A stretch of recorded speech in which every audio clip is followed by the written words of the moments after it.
ചെരുപ്പിട്ടോ അല്ലെങ്കിൽ കാല് മുറിയും. കാരണം ഇവിടെ പലരും വന്നിട്ട് കാല് മുറിഞ്ഞിട്ടുണ്ട്. കാല് മുറിഞ്ഞ് അതിപ്പോൾ അധികമായിട്ടില്ല അങ്ങനെ വന്നിട്ട്. ഏകദേശം എല്ലാവരുടെയും സ്വപ്ന സാക്ഷാത്കാരമാണ് മനോഹരമായ ഒരു വീട്, അല്ലെ? അതുപോലെ തന്നെയാണ് ഹരിശ്രീ അശോകനും അദ്ദേഹത്തിന്റെ മനസ്സിൽ കണ്ടതുപോലെ തന്നെ മനോഹരമായ ഒരു വീട് പണിതു. ഹരിശ്രീ അശോകനെ കുറിച്ച് ഞാൻ പ്രത്യേകിച്ച് പറഞ്ഞു തരേണ്ടെന്ന് ആവശ്യമില്ലല്ലോ. അദ്ദേഹം വീടിനിട്ട പേര് എന്ന് പറയുന്നത് പഞ്ചാബി ഹൗസ് എന്നാണ്. അപ്പം അതില് നമുക്ക് പ്രത്യേകിച്ചൊന്നും പറയാനില്ല. കാരണം പഞ്ചാബി ഹൗസ് എന്ന മൂവിയിലൂടെയാണ് ഹരിശ്രീ അശോകൻ ഏറ്റവും കൂടുതൽ ശ്രദ്ധ നേടുന്നത്. അപ്പം അതുകൊണ്ടായിരിക്കാം ചിലപ്പെങ്കിൽ അദ്ദേഹത്തിന്റെ വീടിന് ആ ഒരു പേര് നൽകിയത്. അങ്ങനെ അദ്ദേഹം വീടെല്ലാം പണിതു. അതിനുശേഷം ഉണ്ടായത് എന്താണ് എന്നുള്ളത് ഈ വീഡിയോ കാണാത്തവർക്ക് വേണ്ടിയിട്ട് ഞാനൊന്ന് കാണിച്ചു തരാം. ചെരുപ്പിട്ടോ അല്ലെങ്കിൽ കാല് മുറിയും. കാരണം ഇവിടെ പലരും വന്നിട്ട് കാല് മുറിഞ്ഞിട്ടുണ്ട്. കാല് മുറിഞ്ഞ് ടൈലിൻ്റെ പൊട്ടിയതുകൊണ്ട് കാല് മുറിഞ്ഞ പിന്നെ പൊറുക്കില്ല. അതെല്ലാം അത് ടൈല് കൺസ്യൂമർ കോർട്ടിൽ നിന്ന് വന്നിട്ടുണ്ടായിരുന്നു. ഒരു സാമ്പിള് കൺസ്യൂമർ കോർട്ടിൽ നിന്ന് ഈ കമ്മീഷന് വെച്ചു. അതിപ്പോൾ അധികമായിട്ടില്ല അങ്ങനെ വന്നിട്ട്. ഏകദേശം ഒരു ഇങ്ങനെയാണ് ഇതുണ്ടില്ല.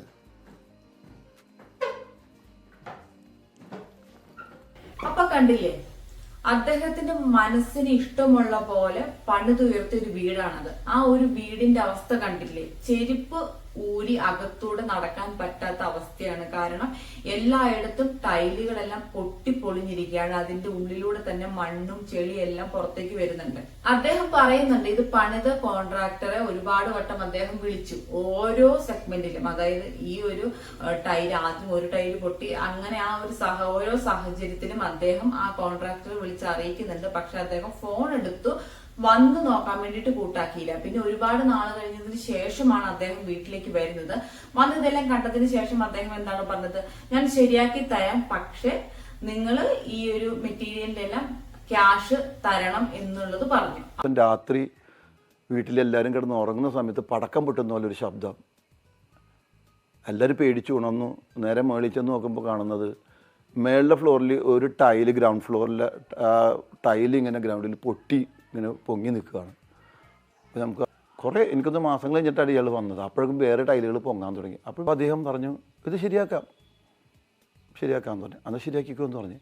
അപ്പോൾ അദ്ദേഹം പറഞ്ഞു, എനിക്ക് ലേബർ ചാർജും തരണം, മെറ്റീരിയലും തരണം. ഞാൻ പറഞ്ഞു, അതൊക്കെ തന്നതല്ലേ, അത് തന്നിട്ടാണല്ലോ നിങ്ങൾ പണിതത്. അപ്പോൾ ഹരിശ്രീ അശോകൻ പറഞ്ഞത് എന്താണ്? തരാൻ പറ്റില്ല, ഇതൊക്കെ ഈ ക്യാഷെല്ലാം മുന്നേ തന്നതാണല്ലോ എന്നാണ് പറഞ്ഞത്. അങ്ങനെ ആ ഒരു സംഭവം അവിടെ കഴിഞ്ഞു. കാരണം കാശ് തന്നില്ല എന്നുണ്ടെങ്കിൽ മുന്നോട്ട് പണിയെടുക്കാൻ പറ്റത്തില്ല എന്നുള്ളത് കോൺട്രാക്ടറും വ്യക്തമാക്കി. അതിനുശേഷം ഹരിശ്രീ അശോകൻ എന്താക്കി? പോയി കേസ് കൊടുത്തു. അപ്പം എല്ലാവരും വിചാരിക്കുന്നുണ്ടാകും, കേസൊക്കെ കൊടുത്തല്ലേ, പിന്നെ എന്തിനാണ് ഈ പൊട്ടിപ്പൊളിഞ്ഞൊക്കെ തന്നെ ഇപ്പോഴും കിടക്കുന്നതെന്ന്. പക്ഷെ കേസ് കൊടുത്ത സ്ഥിതിക്ക് കേസിന്റെ വിധി വരാതെ ഈ പൊളിഞ്ഞു കിടക്കുന്നതൊന്നും നമുക്ക് നന്നാക്കാൻ വേണ്ടിട്ട് പറ്റത്തില്ല. പിന്നെ നമ്മുടെ നാട്ടിലെ നിയമമൊക്കെ അറിയാലോ, വിധി എന്ന് പറയുന്നത് പെട്ടെന്നൊന്നും വരത്തില്ല, കുറച്ച് താമസിക്കും. അങ്ങനെ ഇപ്പൊ വിധിയെല്ലാം വന്നിട്ടുണ്ട്. അറൌണ്ട് 15-17 ലക്ഷം രൂപ ഹരിശ്രീ അശോകന് നഷ്ടപരിഹാരമായിട്ട് അനുവദിച്ചിട്ടുമുണ്ട്. ഈ പറയുന്ന പോലെ തന്നെ അദ്ദേഹത്തിന് ഈ ഒരു ഗതി വന്നു. അപ്പം ഇതൊരു സാധാരണക്കാരനാണെങ്കിലും, ഇപ്പൊ സാധാരണക്കാരുടെ അവസ്ഥ അറിയാലോ. ഈ വീഡിയോയ്ക്ക് താഴെ കുറച്ച് കമന്റുകൾ വന്നിട്ടുണ്ടായിരുന്നു, അത് ഞാൻ വായിച്ചേൽപ്പിച്ചു തരാം. ഞാനൊരു ടൈൽസ് വർക്കറാണ്. ഇത് വർക്കേഴ്സിന്റെ കുഴപ്പമാണ്. വലിയ ടൈൽ പതിക്കുമ്പോൾ ഒരിക്കലും പരുക്കനിൽ ഗ്രൗട്ട് ഒഴിച്ച് ചെയ്യരുത്. വാട്ടർ ലെവലിൽ നല്ല സ്ട്രോങ്ങിൽ പരുക്കൻ ചെയ്തിട്ട ശേഷം ഒരു 4 ദിവസത്തോളം നന്നായി നനച്ച ശേഷം അതിന്റെ ഈർപ്പം മുഴുവനായി മാറിയതിനു ശേഷം നല്ല ഗം ഉപയോഗിച്ച് തറയിലും ടൈലിലും ഒരുപോലെ സ്കേപ്പർ ഉപയോഗിച്ച് ഗം വലിച്ച് സ്പേസർ ഇട്ട് ടൈൽ പതിക്കുക. ഭീകര ശബ്ദത്തോടെ ടൈൽസ് പൊങ്ങി വന്നു എന്നാണ് പുള്ളി പറയുന്നത്. അത് ഫൗണ്ടേഷൻ ഇരുന്നു പോയാലാണ് ഇങ്ങനെ സംഭവിക്കുന്നത്. അത് പക്ഷെ ഭിത്തി പൊട്ടണമെന്നില്ല, പ്രത്യക്ഷത്തിൽ കാണാനും സാധിക്കില്ല. നേരിയ ഒരു ഭാഗം ഇരുന്നാൽ ആദ്യം പൊട്ടുക ടൈൽസ് തന്നെയാണ്.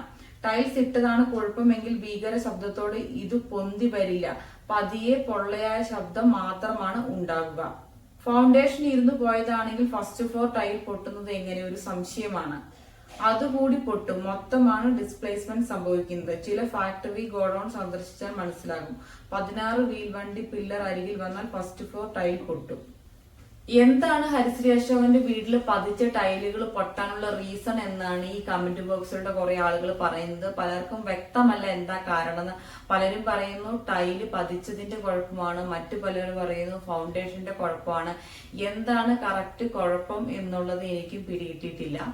അപ്പം ഈ പറഞ്ഞതുപോലെ തന്നെ നമ്മുടെ എല്ലാ സ്വപ്ന സാക്ഷാത്കാരം തന്നെയാണ് ഒരു വീട് എന്ന് പറയുന്നത്. നമ്മളതൊരു കോൺട്രാക്ടറെ ഏൽപ്പിച്ചിട്ടുണ്ടെങ്കിലും ഒരു ബിൽഡറെ ഏൽപ്പിച്ചിട്ടുണ്ടെങ്കിലും ആരാണെന്നുണ്ടെങ്കിലും അവര് വന്നിട്ട് നമുക്കത് പണിത് തരുമ്പോൾ, കാരണം ആ ഒരു വീട് വെക്കുന്നത് 2 ദിവസത്തെയോ 3 ദിവസത്തെയോ 1 മാസത്തെയോ 1 വർഷത്തെയോ ഉപയോഗത്തിനല്ല, ജീവിതകാലം മുഴുവൻ ആ ഒരു വീട്ടിൽ താമസിക്കാൻ വേണ്ടിയിട്ടാണ് ഓരോരുത്തരും ഓരോ വീടുണ്ടാക്കുന്നത്. സാധാരണക്കാരാണെങ്കിൽ പ്രത്യേകിച്ച് ഒരു സെലിബ്രിറ്റി ആയിട്ടുള്ള ഒരു നടന്റെ അവസ്ഥ ഇതാണ് എന്നുണ്ടെങ്കിൽ സാധാരണക്കാരുടെ അവസ്ഥ എന്താകും?